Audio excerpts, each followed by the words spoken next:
Hello and welcome back to A Better World. This is your host, Mitchell J. Rabin, and I'm very glad you're joining us again today. Today we have invited back the Dharma teacher, Catherine Ingram. She is known really across the world for her Dharma dialogues. She sits with people, they meditate together, they breathe together, and they talk together. It's a very beautiful moment in time where people get a chance to exchange from their heart, from their minds, what's going on with them in their lives and what it's like for them to just come into the present. In fact, that's the name of one of her books, Passionate Presence. And it's very beautiful, and we interviewed Catherine about this book some years back, which is why we wanted to have her back. And since she's written several other books as well, and we'll be speaking about those also on today's show. So stay tuned and enjoy our conversation about things that are really very deeply meaningful to both of us, as well as the notion that we'll bring forth of what is the relevance of this state of mindfulness, of wakefulness to the world at large. Not just our own little private world, but really the larger world where we really need to be very awake and very attentive, now perhaps more than ever before. So Catherine, so great to have you. It's so wonderful to see you, as always. We always have so much fun. Yes, we do. You know, like... we figured that out. Exactly. It's why not? Why not have fun here? That's right. The brief moments we're here in the world. That's right, exactly, because it goes quickly, yes. And there's so much sadness in the world. There is, yeah. And of course, one has to allow that to be part of one's life experience as well. Talk about that a little bit, would you? Yeah, I mean, I think I might have said on the last time we spoke that I hang out with the brokenhearted, but I do so because they really know how to be free and laugh and cry and love and be tender and be empathic. So yes, of course, we love to have fun, and there are times, there are moments in life when that is definitely appropriate. Yes. And there are moments in life when it's a time for grief and for I sometimes feel that if you're not a little bit sad about what's going on in this world, then you're not paying attention. Yes, exactly. There's a lot of sorrow. Maybe there always was, but we are privy to so much of that sorrow because we are privy to so much news and information instantaneously from around the world. So for whatever reasons, I mean, some people would argue we're living in the absolute best of times, and we did speak about that the last time. Yes. Even in terms of violence, which is a surprise to many people. It is, yeah. That it's less now than it ever was. And I know that can seem counterintuitive, but the data is in on that. Yeah, right. Right, I know, it's pretty wild. There are many variables that show that this is a better time than what we've had previously. Yes. In terms of illnesses. Yes. And longevity, exactly. Yeah. And the various freedoms, women's freedoms and even animal rights and all kinds of, movements evolutionarily, politically and socially. Yeah. I think we really love, Catherine, just as a species, or certainly in today's society, to categorize and box things. Like, life is supposed to be blissful. Yes. It's supposed to be happy. Yeah, that's a very American. Very American, but it's also, in a sense, very Indian, ironically enough. Yes, that's true. You know? Yes, what is life about? True. It is about Ananda. Yeah, it is yes, about it's bliss true. and joy. Yes, that's true. And it is about that, but not only. Not only that, yes. So if you don't live with that beautiful broken heart that you described, then when you reach a broken heart, it feels all so novel. Yes. Whereas if you live with a little bit of the poison, or That's right. it's actually a homeopathic remedy. Yes, it is. Yes, because the denial of it is a lot of work, a lot of tension, and you see In people itself. who are so busy. Exactly. I don't want to look at any kind of shadow material at all. I don't want to know about it, and it's you use a tremendous amount of energetic resources keeping it all at bay. Right. Yes. Defense mechanisms is it's a major work. Yes, it is. Sure. Yeah, exhausting. So what we would like to think that when we get onto a spiritual path, so-called, that life is going to be blissful and joyful. But what we really find is that we get a little of everything, and you cannot just cast life as blissful. Right. We do have the neurochemicals for bliss and happiness and love, God knows, oxytocin, all these wonderful things. But we also have the chemicals for defense, actually, and for fight and flight, offense, and fight and flight, yeah, and being violent. Yeah. What are your thoughts about how do we cast ourselves in that larger holistic perspective, which is the more accurate one? Yeah, I mean, you touched on sometimes in the spiritual circles, there is this assumption that if I can just get the right, combination, then life will flow for me, right? It'll flow in the way that I want it to. But actually what happens is, along the way, you realize that you have more agility or ability to flow with life, however it's going, even through the difficulties. It's not that they're not still difficult, of course they are, but your time spent in resistance to the reality that is occurring is shortened. I think that's a really excellent summation of the spiritual path.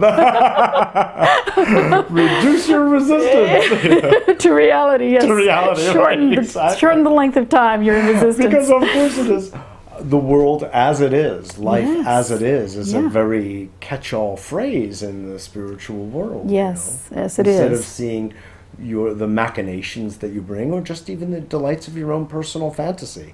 That's good too, but you have to see that it's fantasy. Yes, that's right, and start to actually get a taste for, reality in real time as is. Yeah, exactly. Not fanciful, embellished. That's right. Etc. Yeah.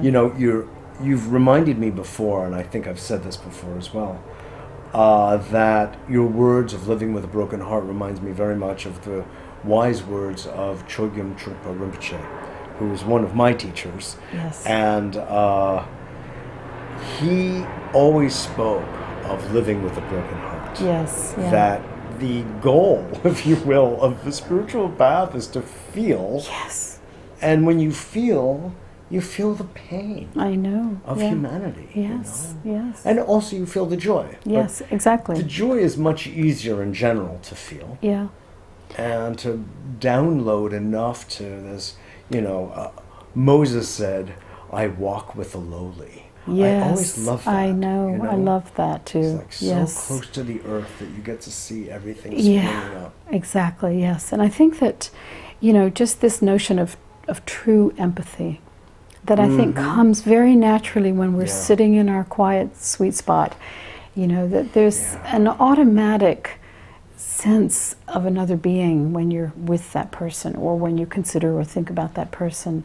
You feel into, you feel with, it's interbeing, as Thich Nhat Hanh called it. So, I think with many of some anyway, of the spiritual programs, there's a tendency to want to transcend, to want to escape these very real, sometimes murky feelings, and the sorrows, and that's, that can be an initial portal into the spiritual path. But hang on to your hat, because it's probably not going to work out quite like that. It gets bumpy. It gets bumpy. There's this idea, Catherine, of course, of enlightenment, this nirvana, and its position to be this end state of the spiritual path. How does that fit into this idea of being in a blissful state no matter what happens, or what have you? I mean, I have no belief in that Notion? That notion, none at all. Interesting. I call it a fairy tale for grown-ups. So what I'm content with, and what I'm happy to share and have seen a lot of people experience, is just a quieter, deeper, more connected, that you're steeping in a way, like our tea. Right. You're just steeping in your own awareness, and it's kind of doing its good work on its own. And your relationships are easier. You do allow yourself to let go more quickly when things need to be let go, and so on. And that's how it is. It's Got it. life is more and more gentle and sweet and deep. So all of the rather voluminous material in Tibetan Buddhist teachings, psychology, of course the Vedic teachings, on and on and on and on, are basically, you're suggesting, are bhaktas. Well, not enlightenment. About enlightenment. I think it's. I don't mean all of them in it's not general. that useful a notion. I think that it denies the. First of all, who gets to say what it even looks like or supposed to be? Right. Different traditions have different values about what that looks like. Yeah. Some traditions have this value that if you have no interest in the world and you have no lust and you have no desire, they call that enlightenment. Others, it's all about some kind of pure altruistic compassion. There's different. I'll take what that one is eating. yeah, exactly. So, but to demand or to expect that somebody's going to hit some steady state and stay there unmoving and unwavering and never have a negative thought and never, and I just don't buy it unless that happens to be your nature as you were born, as nature made you. Right. I think there are some people who are just, the programming is such that there's just this ease of being, and there's of light. Yes, and who just don't. My niece is like this. She just judgment doesn't seem to arise much in her mind. She never meets a stranger. People love her. She's just this emanation of love, and so she came in like that. That was how she was. I don't call it enlightened. I just call it kind of a lucky. Lucky star. Lucky stroke of nature. Interesting, because this is considered that, like when you play baseball, you seek to hit a home run. So when you get on this spiritual path, you want the full bloom of that path. But in a strange way, that interrupts your real experience of a relaxed... I agree with you. I think it's beautiful and refreshing to hear this. Yes, and it's relaxing. Exactly. Because you don't feel like you've got homework that you're not quite there. It can really help you to let go. It does, into the moment. Exactly. You can just enjoy this moment for exactly its own sake, and not think, oh, I'm having a clear moment. Am I getting closer to my goal? And then the horror that sometimes people deal with when they've had, days or months of being pretty chilled out, pretty easy, and then suddenly, they're in depraved thoughts and they think, oh, I've fallen from grace. I can't get back to, So I have none of this.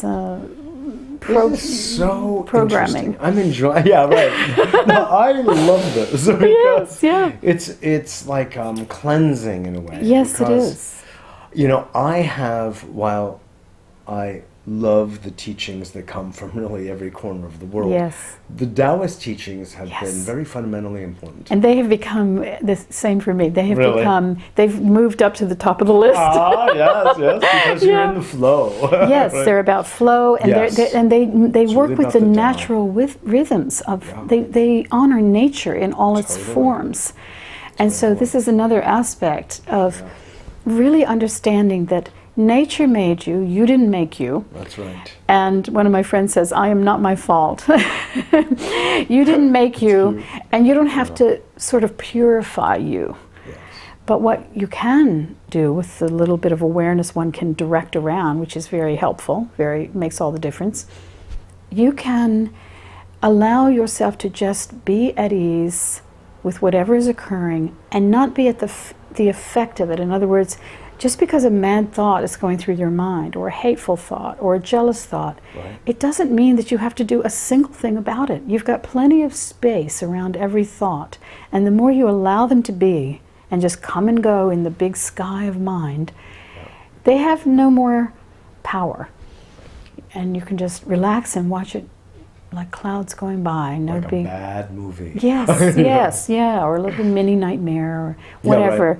No, you're talking about having that space between and spaciousness. So the individual charge of one thought or another is thereby lessened and neutralized. That's right, exactly. Right. Beautifully said. Yeah, Thank thereby you. lessened and neutralized. Yeah, right. That's right. Yes. I'd like to go, just one other comment about this notion, because we hear so much in common parlance among our larger community, this idea of that one is awake.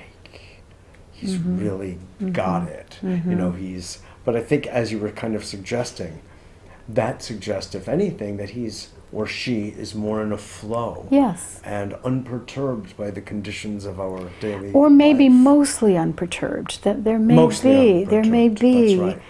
moments that they're caught that are not caught on camera or in front of the crowd, you know, but they're caught, and we certainly hear the stories of those, don't we? That's right. And I also would think it would be very freeing for anyone who is claiming that kind of steady state to let go of that claim, and then therefore when they have a moment of being irritable or then they don't have to pretend that it means something different to their community, like I'm giving you a crazy wisdom teaching. Right, because I'm in a bad mood. I'm going to change the story about what's really happening, you know, rather than just say I'm tired, I don't feel well, I'm a little bit grumpy. That's right. You know, so to really kind of get honest. One of the things I did love so much about my teacher Punjaji, one of my great teachers, kind of my final teacher that I've sat with in a formal context. Yeah. He said to his assistant one time, he said, sometimes I'm not in satsang, meaning sometimes I'm not in that deep truth ocean, you know. And I found that, I felt hallelujah, that's, you know, that he said that, because people projected on him this steady state, and anything he did, they would make stories about, you know. Exactly. Like they did with Trungpa, yes. like they did with Muktananda. All of them. You know, threw shoes at, you know, his secretary, who I knew. Yeah. You know, like, what's this? And it wasn't a teaching, it was just him being in a foul mood. That's right. Exactly. Yeah. The size of that shoe is so important, yeah, you know. Right, yes, as it hit me in the head. Yeah. I don't know. Yeah, people project, they want to project, and they want a kind of middleman, you know, there's explain, interpret. Yeah, and this sense that, oh, that person's enlightened, and I'll hang around that person, and the light will shine onto me, you know, and yeah.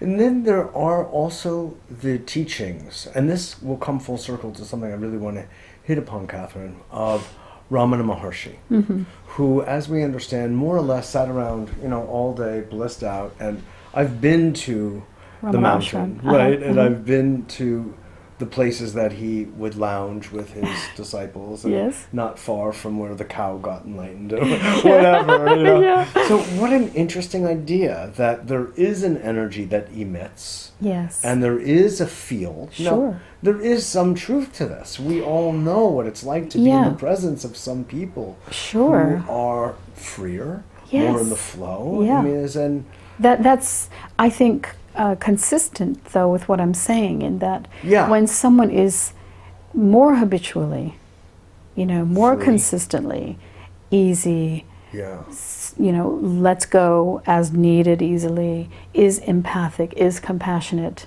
much of the time, we all are transmitting our light, state of being at all moments, you know, and we're receiving as well, you know. And so when you're with someone who's extremely angry, you can feel the flutter inside your own body. And now what we know with mirror neurons, we know that actually our neurons are dancing together no matter who we're with. So there's a resonance field. That's right, yes, and that's now measurable in neuroscience. So you know, so when we are with someone who's exuding calm and love and, you know, ease and mirth and all those things. It's wonderful word. It's contagious, you know. Give birth to mirth.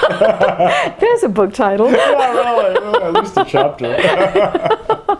That's good. So how do we take this, the next step, which is what I know your own background has been, you know, to some extent social activism. I mean, all of your writing and your involvement as a journalist really had a lot of this at heart, and I always so appreciated that about you as a teacher.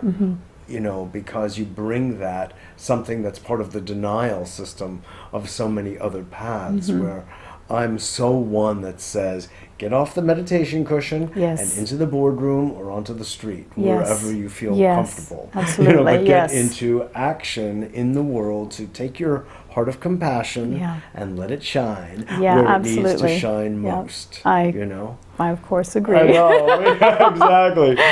Yeah, I was never very comfortable with a kind of escapist Yeah. spirituality, you know. Right, Now, it may be fine for some people's nature. Let's again honor some people are reclusive by nature. That's right. And for them, they, like Ramana, you know, his work in the world was accomplished very well, thank you, by him Yes. just being in a cave a lot of the time and That's in an right. ashram in one Right. place. And we're still experiencing his brilliant... I wonder, though, I mean, I'm going to bring this controversial point up. I wonder if that was just a matter of the culture at hand of India at that time, that when you are a spiritual being, master, teacher, Yes. this is what you do. That's what you do, yeah. That's my cave. And, Yeah, you know, yeah. you don't think of worldly things because there's a separation between matter and spirit, Yes. which I never really fully got that teaching. Yes, yes, you know, yes, it was yes. never really embedded, so I don't But you know, deal with it. there's a beautiful line in I Am That, the Nisargadatta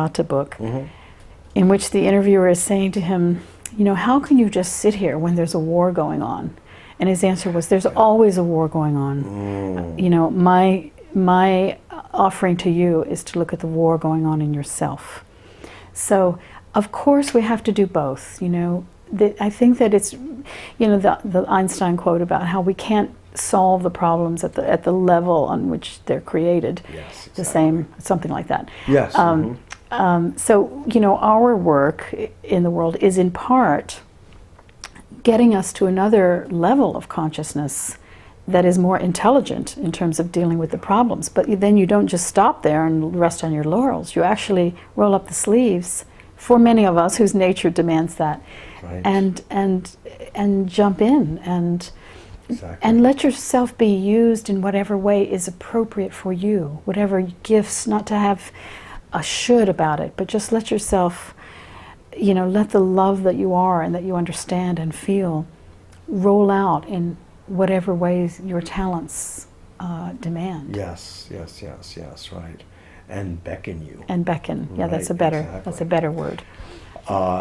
You know, we're sitting in not that far from Zuccotti Park right now. Right. As a matter of fact, you know, and we have this, at this point in time, this entire Occupy Wall Street, Occupy movement, you know, and Yes. we're occupying these seats. Yes, we are. And what is your thought about what's going on today and even the ideas, if you would, of 2012, or is that just another form of nirvana thinking? You know? With regard to Zuccotti Park, of course, I mentioned on our last interview that I had been down there a few times, and I was just now down there 2 days ago. It's pretty dreary in that it's been basically cleared out. Yes, right. And there's some guys selling buttons, Occupy Wall Street buttons, ironically. Yeah, It's just a little, you know, a little Little commerciality poof going on, kiosk. a little poof kiosk going on. But it does seem that the conversation has seeped into the culture. Yes, indeed. And it's, you know, alive and well in other places, and now people understand some of the issues that they didn't heretofore understand, and that's all very exciting. It's going to be is, it's going to be isn't it? very interesting to see where it goes. Very much so. Well, I heard even as recently as this morning, one of the main fellows down there being interviewed, and he was saying it's going from a protest to a movement. Yes, and that's what needed to happen. Exactly. And it's great that Zuccotti Park got to exist for the moment in time that it did, Exactly. because all the media is here in New York, and it got blasted onto It the did. national and the international media. That's right. So that was very lucky. Exactly. And yes. And with even- regard to 2012, Yeah, please. I don't have any of those kinds of beliefs, but it may be coincidentally that it comes true that, you know, it is just odd times. We're in precarious times, and there's a Yes. lot of stress in the world. So we'll see. You know, it's It's the best of times and the worst of times. That's right, exactly. And as the Chinese said, they are certainly interesting times. Yes, they are. Yes, they are. In every era that I've been alive, it always feels like, I know. I know. do you believe it? I know. Could you believe this? I what know. man does to each other. I know. To the earth and to the yet, animals. Exactly. And yet this is just another iteration, if you will, and variation on that theme, Yes. In our last minute, it doesn't seem fair, but that's part of what we're learning. Life is so unfair.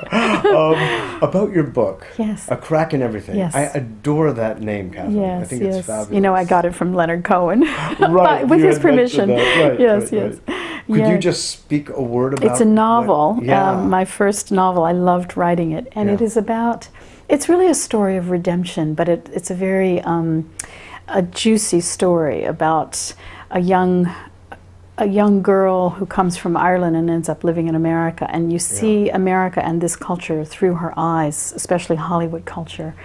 But there's a lot that happens, a lot of loss, and a lot of the ways that the light shines through the cracks of loss. Oh, beautiful. And as Professor Cheng Menching used to say, my old Taiji lineage used to say, the wisest thing is to invest in loss. Oh, well, I'm rich. I'm a rich gal. Catherine, I can't believe that time just passed, but I so enjoy you and appreciate your work. And I so appreciate what you're doing in this world, Mitchell. Beautiful. So and doing it with such open-heartedness and generosity. Thank you, my dear. Thank you. May we both continue on to be of service. Thank you. Absolutely. This is Mitchell J. Rabin for A Better World. Thanks so much for joining us, and I look forward to seeing you all next week.